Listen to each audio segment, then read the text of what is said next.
বাংলাদেশ সরকারি কর্মকমিশনের পিএসসি অধীনে নেওয়া বিসিএস সহ বিভিন্ন চাকরির পরীক্ষার প্রশ্ন ফাঁসের ঘটনায় প্রতিষ্ঠানটির একাধিক কর্মকর্তাসহ ১৭ জনকে নিজেদের হেফাজতে নিয়েছে পুলিশের অপরাধ তদন্ত বিভাগ সিআইডি।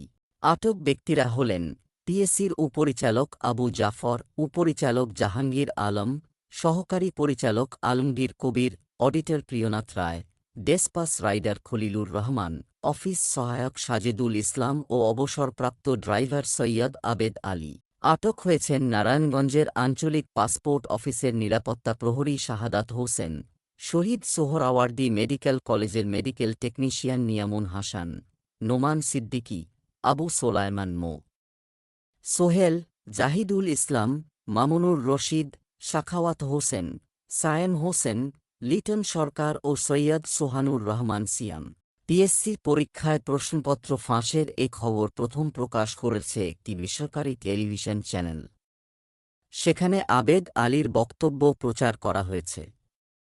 সাংবাদিক তাকে প্রশ্ন করেছিলেন, প্রশ্নপত্র ফাঁসের টাকা দিয়ে তিনি কি করেছেন। জবাবে আবেদ আলী বলেন, প্রশ্নপত্র ফাঁস করে যে টাকা পেয়েছেন সেগুলো খরচ করে ফেলেছেন। ৮ জুলাই সোমবার দিনভর সোশ্যাল মিডিয়ার টাইমলাইন জুড়ে আবেদ আলী এবং তার ছেলের নানা ছবি ভেসে বেরিয়েছে।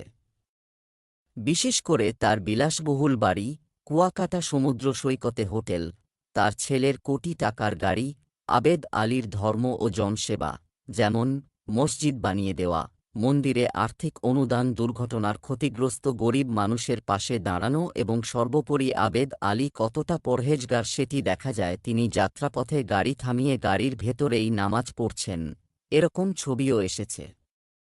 শুধু তাই নয়, একটি সরকারি প্রতিষ্ঠানের গাড়ি চালিয়ে তিনি এতই সম্পদ অর্জন করেছেন যে উপজেলা নির্বাচনেও প্রার্থী হতে চান।